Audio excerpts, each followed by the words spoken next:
Hello everyone, स्वागत है आप सभी का आपके अपने YouTube channel the future coaching में। मैं स्वाति स्वागत करती हूँ आप सभी का जर्नल स्टडीज की प्रैक्टिस क्लास में। इस प्रैक्टिस क्लास में आप जीएस से रिलेटेड क्वेश्चंस करेंगे और उनके कुछ उन क्वेश्चन से रिलेटेड जो उनकी थ्योरी होगी उसको हम पढ़ते हैं। ठीक है, तो चलिए शुरू करेंगे अपनी आज की क्लास को बिना देर किए। ठीक है, क्योंकि जो एक आपकी मेहनत है वो तो चलती ही रहेगी।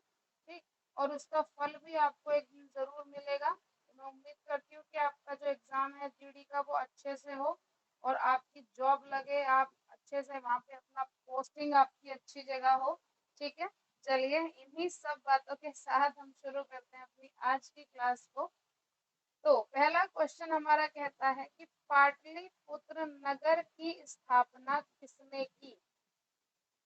पाटलिपुत्र से हमें कुछ चीजें याद रहनी चाहिए पाटलिपुत्र के नाम से, कि जो ये पाटलिपुत्र है ये गंगा,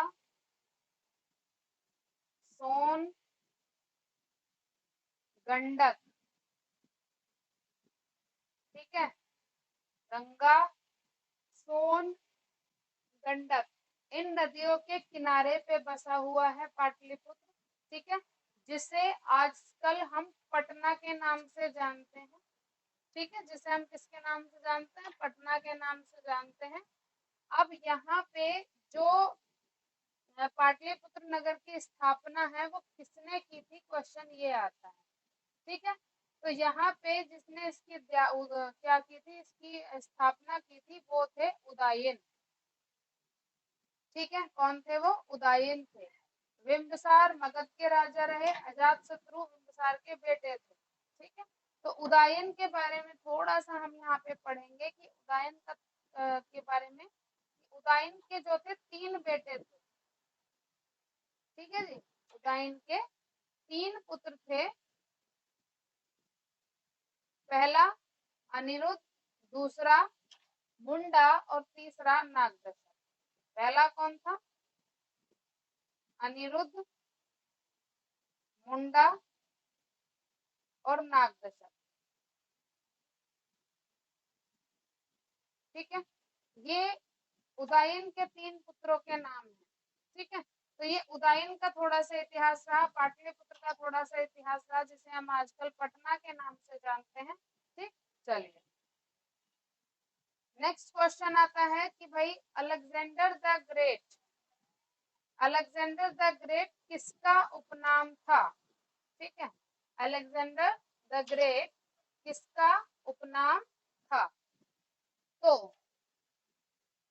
अलेक्जेंडर किसको कहा जाता था, अलेक्जेंडर का एक तरह से नाम होता था कि भाई ये उपमा दी गई थी उस राजा को, क्योंकि वो जब वो लड़ाई करने के लिए निकला था, मतलब वो जो राज्यों को जीतने के लिए निकला था, तो वो हारा नहीं था।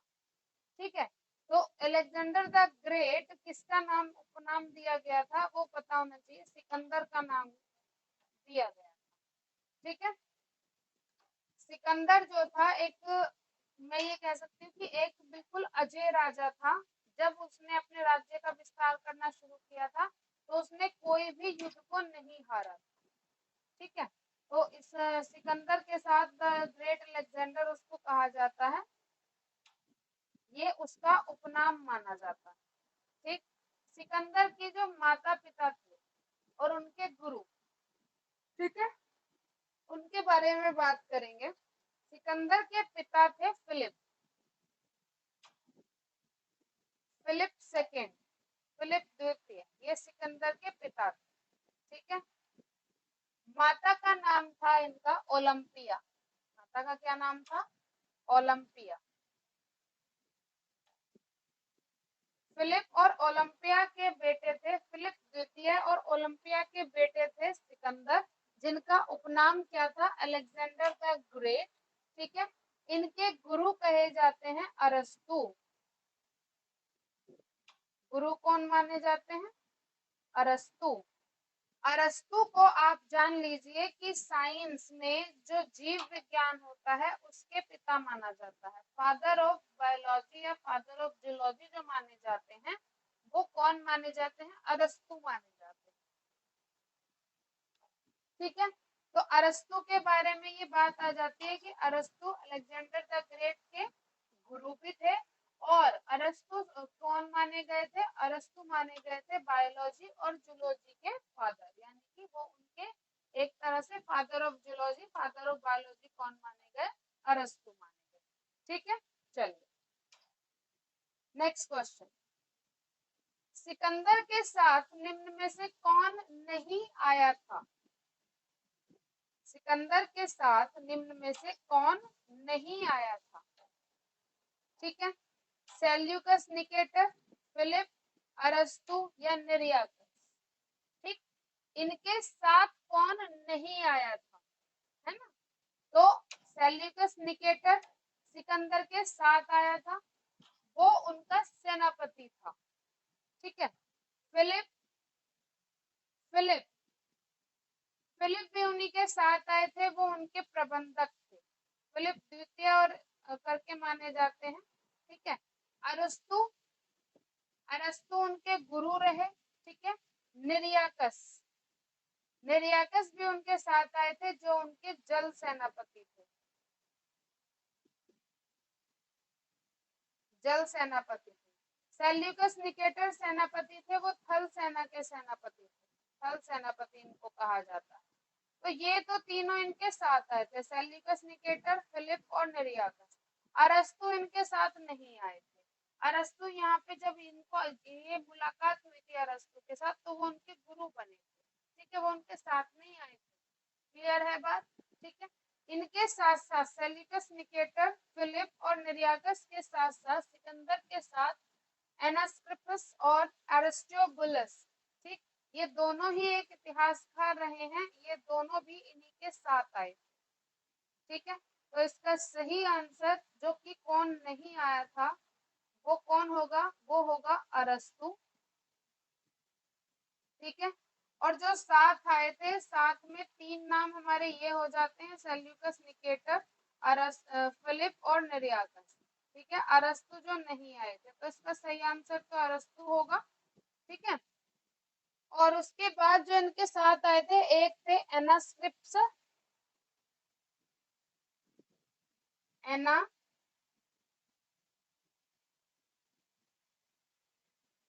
ठीक है, और दूसरे थे एरिस्टोबुलस। एरिस्टोबुलस, तो ये दोनों ही इतिहासकार माने गए और ये दोनों ही इनके साथ आए थे। ठीक है, चलिए नेक्स्ट क्वेश्चन की तरफ चलेंगे। मौर्य समाज का कार्यकाल अवधि मानी जाती है, कितनी मानी जाती है? क्या मानी जाती है? ठीक है, मौर्य समाज का कार्यकाल, यानी कि मौर्य समाज कब से कब तक रहा।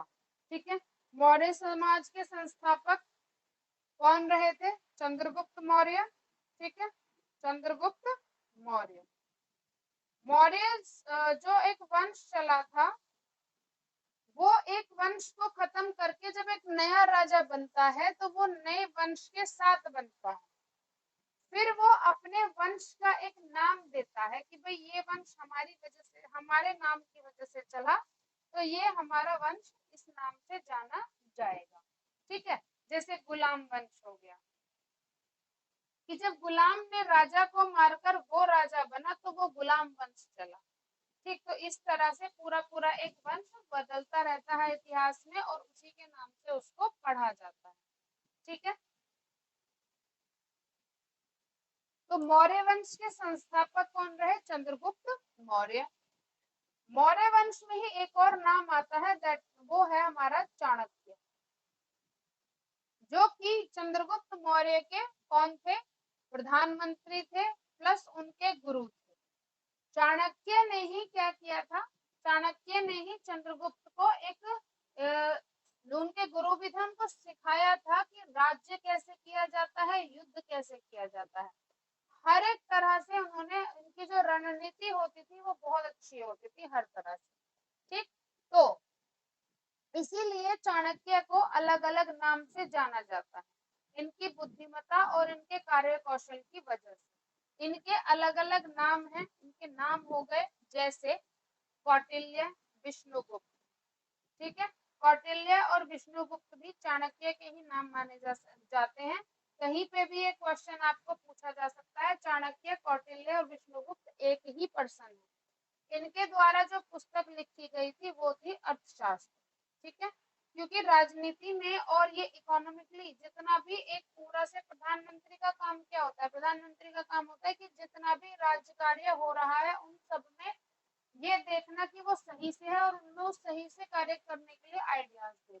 ठीक है, तो चाणक्य जी का यही कार्य था। ठीक, और रही बात इनके कार्यकाल की, तो वो कार्यकाल इनका चला था 322 से 185 बीसी तक। ठीक है, ये इनका पूरा कार्यकाल चला था। ठीक है, चलिए फिर नेक्स्ट क्वेश्चन आता है कि 0 डिग्री रेखा किस महाद्वीप से नहीं गुजरती है। ठीक, अब आपको एक चीज पता होनी चाहिए कि जो महाद्वीप है हमारे, जो पूरी की पूरी अर्थ है उसमें महाद्वीप हैं और क्या है, महासागर है। ठीक, तो कितने महासागर हैं और कितने महाद्वीप हैं, है ना, वे 5 तो महासागर हैं और 7 हमारे क्या है, महाद्वीप हैं।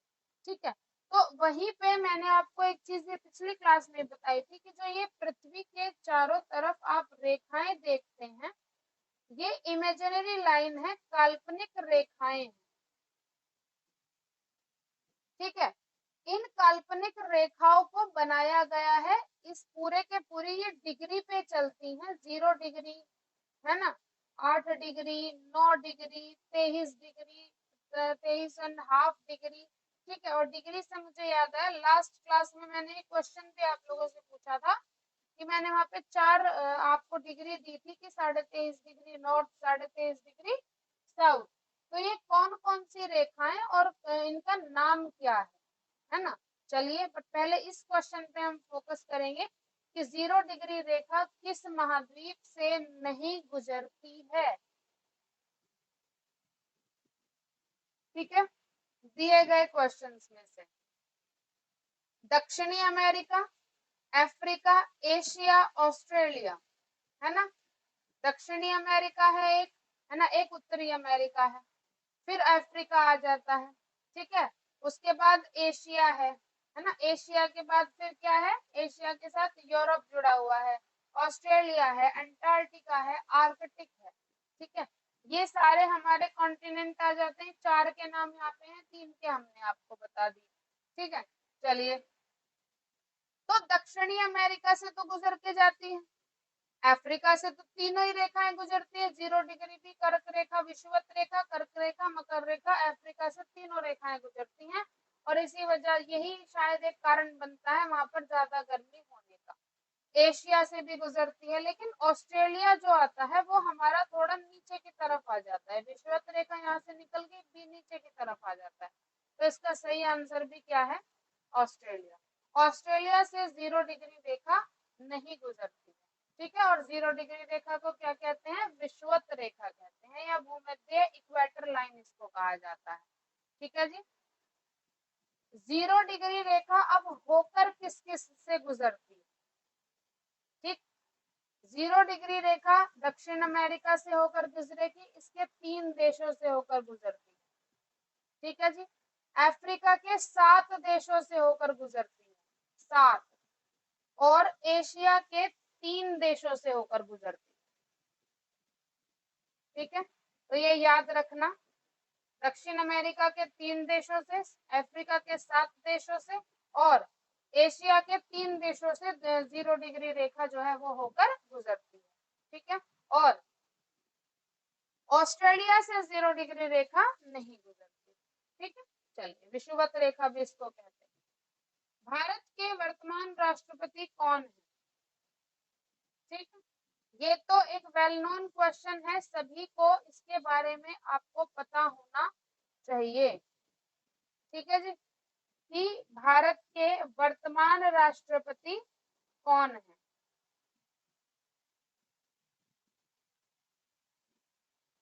बताएंगे, द्रौपदी मुर्मू, मनमोहन सिंह, राजेंद्र प्रसाद, बी आर अम्बेडकर। ये तो आसान क्वेश्चन है, सबको मालूम होगा। ठीक ठीक है, सही आंसर क्या है इसका? द्रौपदी मुर्मू। मनमोहन सिंह पूर्व प्रधानमंत्री और क्या नाम है, ये हमारे गवर्नर रह चुके हैं आरबीआई के। राजेंद्र प्रसाद जो हमारे पहले राष्ट्रपति रहे। बी आर अम्बेडकर कौन थे? प्रारूप समिति के, संविधान की प्रारूप समिति के अध्यक्ष रहे थे। तो ये चीजें आपको पता होनी जरूरी है। आपसे पूछा जाए संविधान के निर्माता कौन है, तो वो निर्माता में पूरी एक कमेटी रही थी जिसमें बी आर अम्बेडकर का नाम किसमें आता है? प्रारूप समिति के अध्यक्ष में आता है। ठीक है जी, तो सही आंसर हमारा क्या होगा? द्रौपदी मुर्मू। ठीक है, और द्रौपदी मुर्मू के बारे में आपको एक चीज और पता होनी चाहिए कि ये भारत की जो अनुसूचित जाति होती है उसमें से बनने वाली पहली महिला राष्ट्रपति हैं। ठीक है, पहली महिला राष्ट्रपति इनको नहीं कह सकते क्योंकि इनसे पहले श्रीमती प्रतिभा पाटिल जी राष्ट्रपति रह चुकी हैं। ठीक है, चलिए अनुच्छेद 72, अनुच्छेद 72 संबंधित है किससे? राष्ट्रपति से, प्रधानमंत्री से, उच्चतम न्यायालय से या उच्च न्यायालय? अनुच्छेद 72,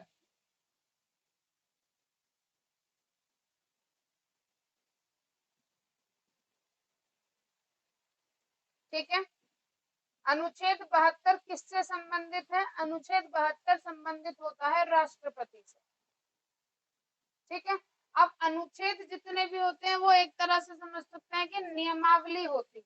ठीक है, तो ये नियमावली भी किसके लिए है? राष्ट्रपति जी के लिए। प्रधानमंत्री, उच्चतम न्यायालय, उच्च न्यायालय, इनके लिए कौन से अनुच्छेद काम करते हैं ये आप हमें बताएंगे।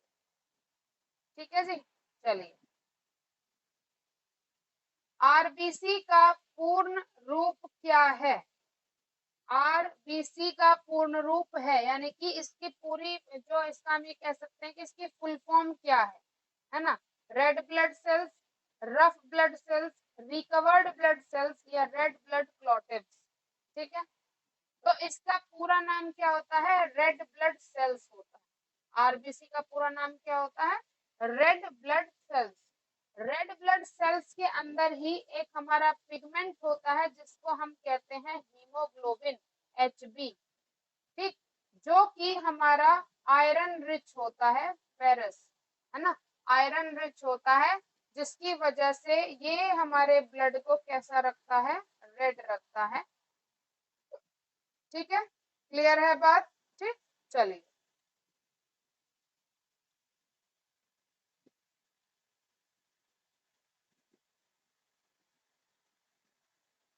नेक्स्ट क्वेश्चन जरा देखेंगे। निम्न में से किसको केरोसिन में स्टोर किया जाता है? ठीक, अब इसमें से जो आपको ऑप्शन दिए गए हैं उन ऑप्शंस में, इन ऑप्शंस में सोडियम, पोटेशियम, हैलियम और रेडियम। ठीक है, ये चार ऑप्शन आपके पास है। मैं बता दूं जो भी ऑप्शन इसका सही है उसको केरोसिन में इसलिए स्टोर करते हैं क्योंकि जैसे ही वो हवा के संपर्क में आएगा, ठीक है, जैसे ही वो एलिमेंट हवा के संपर्क में आया वो तुरंत बर्न होना शुरू हो जाएगा, वो जल जाएगा। तो इससे प्रिवेंट करने के लिए उसको किस में रखा जाता है? केरोसिन में रखा जाता है। ठीक है, और वो एलिमेंट क्या है? वो एलिमेंट है सोडियम। एलिमेंट क्या है? वो सोडियम है। ठीक है, सोडियम क्या होता है? ये काफी ज्यादा रिएक्टिव मटेरियल होता है। कैसा? रिएक्टिव मटेरियल है, यानी कि जो जल्दी से ही एयर के संपर्क में आकर रिएक्ट कर देता है। ठीक है, तो इसमें क्या है? ये रिएक्टिव मटेरियल है, इसी वजह से ये क्या हो जाता है भाई? इसी वजह से हवा के संपर्क में आने पे तुरंत जल जाता है। ठीक है, चलिए अवमूल्यन किसके द्वारा किया जाता है? अवमूल्यन किसके द्वारा किया जाता है? ठीक है, अवमूल्यन का मतलब क्या होता है? ठीक है, अवमूल्यन का मतलब होता है कि जब किसी देश की केंद्रीय बैंक द्वारा अपने ही देश की मुद्रा को विदेशी मुद्रा से तुलना में जानबूझकर गिरा दिया जाता है, वह अवमूल्यन होता है। ठीक है, तो ये केंद्रीय बैंक का कार्य होता है। अवमूल्यन किसके द्वारा किया जाएगा जी? केंद्रीय बैंक के द्वारा किया जाएगा, सेंट्रल बैंक के द्वारा किया जाएगा। तो ये अवमूल्यन क्या होता है कि जब कोई देश, उसका जो केंद्रीय बैंक होता है, वही अपने देश की मुद्रा को विदेशी मुद्रा में तुलना करके क्या कर दे, उसके मूल्य को क्या कर दे, गिरा दे जानबूझकर, वही हमारा क्या होता है, अवमूल्यन होता है। ठीक है, और ये आपको जानकर बड़ी हैरानी होगी कि अब तक भारत में तीन बार अवमूल्यन किया जा चुका है। ठीक है, पहला अवमूल्यन हुआ था 1949 में। ठीक, दूसरा अवमूल्यन हुआ था 1966 में।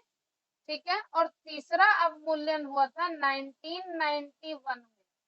ठीक, और इनकी वजह से कभी कभी आपकी जो एक देश होता है वो आर्थिक मंदी यानी कि पूरी तरह से, है ना, किसमें आ जाता है, रिसेशन में भी आ जाता है इस कार्य की वजह से। ठीक है, तो अवमूल्यन किसके द्वारा किया जाएगा? केंद्रीय बैंकों के द्वारा किया जाता है। भारत में अब तक 3 बार अवमूल्यन हो चुका है। ठीक है जी, क्लियर है इतनी चीज? ठीक, चलिए। सरकार द्वारा पुरानी मुद्रा को कानूनी तरीके से बंद करके नई मुद्रा की घोषणा करना क्या कहलाता है? जैसा कि अभी जो हमारे देश में हुआ था कि पुराने जो मुद्राएं हैं वो बंद हो जाएंगी। ठीक है, और नई मुद्राएं क्या होंगी, चलेंगी। तो इस कार्य को क्या कहा जाता है? इस पर थोड़ा सा आप सोचेंगे, विचारेंगे और मुझे आंसर देंगे कि इस कार्य को क्या कहा जाता है। ठीक है, विमुद्रीकरण का क्या कारण होता है? विमुद्रीकरण का कारण होता है कि किसी वजह से जो एक रोटेशन चलता है, सर्कुलेशन चलता है मनी का, भाई जितना हमारे पास पैसा बन रहा है, कहीं ना कहीं अगर वो तरीके से इस्तेमाल हो रहा है तो पूरा रिकॉर्ड उसका आता रहता है ना, कि हाँ ठीक है। लेकिन कहीं ना कहीं वो पैसा रुक गया है, बैंक में नहीं जा रहा, बैंक में नहीं जा रहा है, या किसी वजह से कहीं दुकानों पर या स्टोर्स में नहीं जा रहा है, यानी कि उस पैसे का इस्तेमाल नहीं हो रहा। जितना पैसा यहाँ से बना वहां से आके वो कम आ रहा है, रोटेशन में कम आता है। तब हमें क्या करने किसकी जरूरत पड़ती है? तब हमें मुद्राओं को बदलने की जरूरत पड़ती है। ठीक है, तो पुरानी मुद्रा को बंद करके नई मुद्रा की घोषणा करना कहलाता है विमुद्रीकरण। ठीक है, विमुद्रीकरण क्या होता है? नई मुद्रा की घोषणा करना। तो जो हमारा क्या है, विमुद्रीकरण है, वो भी हमारे भारत में कितनी बार हुआ? ठीक है, विमुद्रीकरण कितनी बार हुआ? तो एक तो हम जानते ही हैं, है ना, एक तो माननीय नरेंद्र मोदी जी ने ही किया था। ठीक है, कब किया था? 2016 में। ठीक है, वो 2016 का तो याद ही रहेगा सबको, 8 नवंबर 2016, पूरी डेट याद रखना इसकी, 2016 8 नवंबर। विमुद्रीकरण किस तरह से हुआ था कि 500 और जो 1000 के नोट थे वो क्या किए जाए, पूर्णतः बंद किए जाए, है ना। उसकी जगह पे नई मुद्रा संचालित की गई जिसमें 2000 का नोट आया। ठीक है, तो एक तो हमारा 2016 में हो गया। ठीक, उससे पहला जो किया गया था वो किया गया था 16 जनवरी 1946 में। ठीक है, दूसरा कब किया गया, सॉरी इससे पहला, यानी कि ये तो तीसरा हो गया, है ना। दूसरा कब किया गया? दूसरा किया गया था 16 जनवरी 1946 में।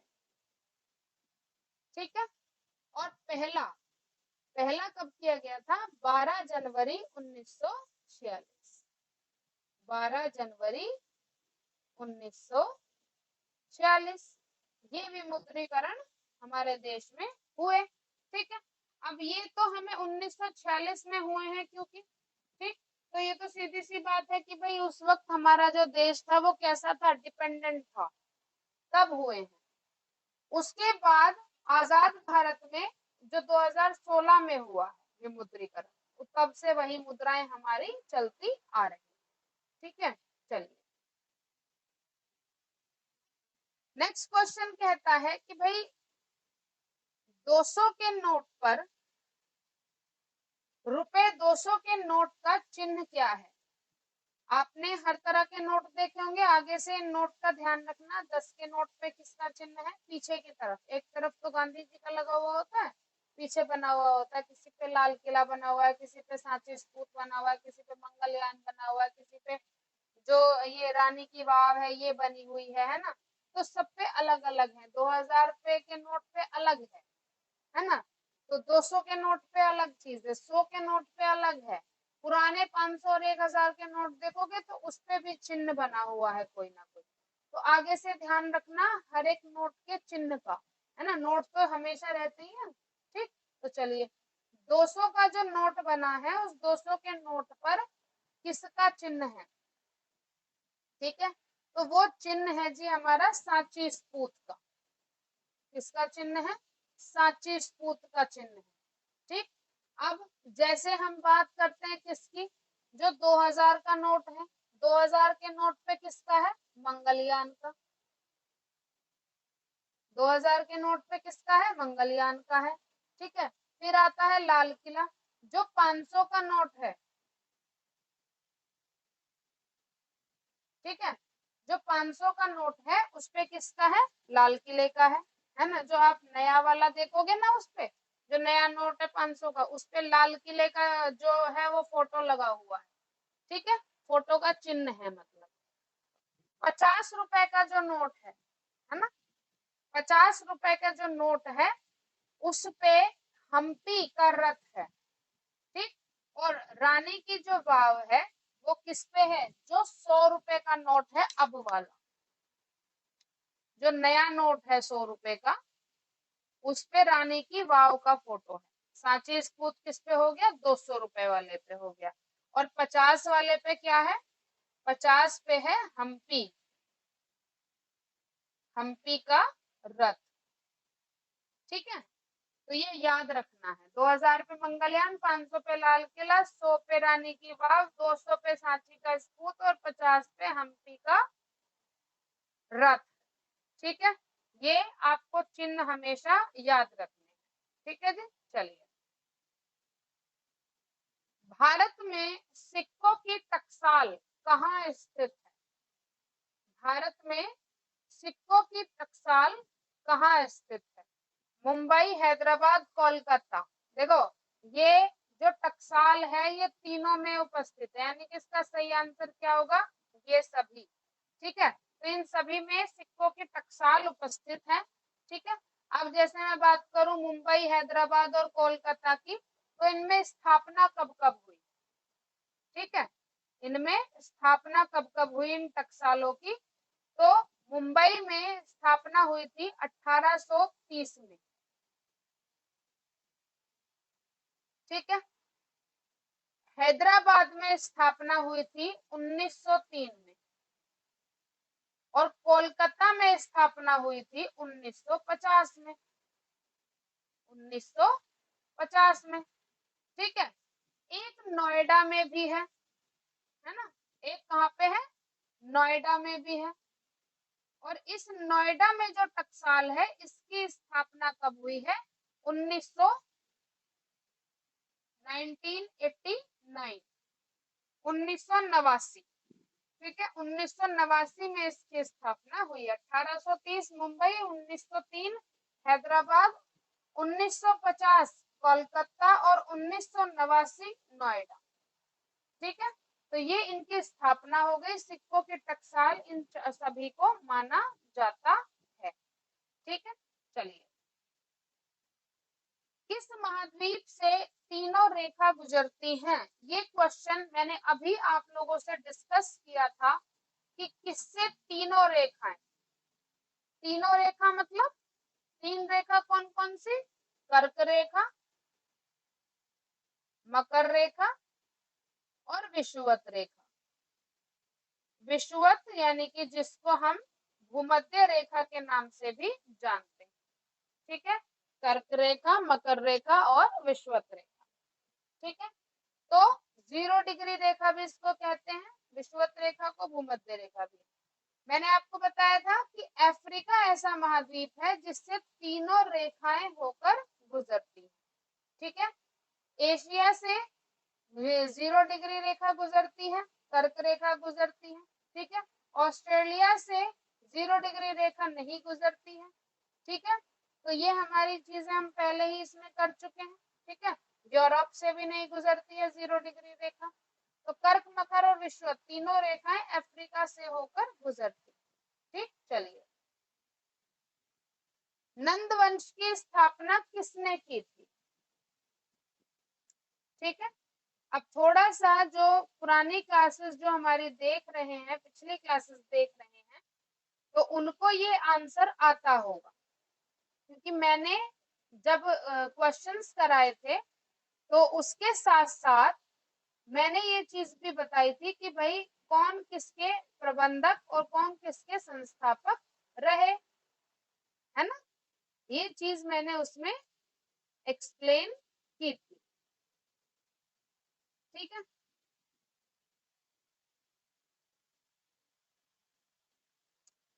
नंद वंश की स्थापना किसने की थी, नंद वंश की स्थापना की थी महापदम नंद ने। किसने की थी, महापदम नंद ने की थी। और महापदम नंद को उग्रसेन के नाम से भी जाना जाता है। हो सकता है कि कहीं पर आपको महापदम नाम ना देके क्या दे दे, उग्रसेन दे दे, तो ये भी आपको पता होना चाहिए, उग्रसेन, ठीक है। महापदम नंद को किस नाम से जाना जाता है, उग्रसेन के नाम से भी जाना जाता है। कात्यायन के द्वारा रचित है, कात्यायन, कात्यायन के द्वारा क्या रचित है भाई, ठीक है। कात्यायन ने किस रचना का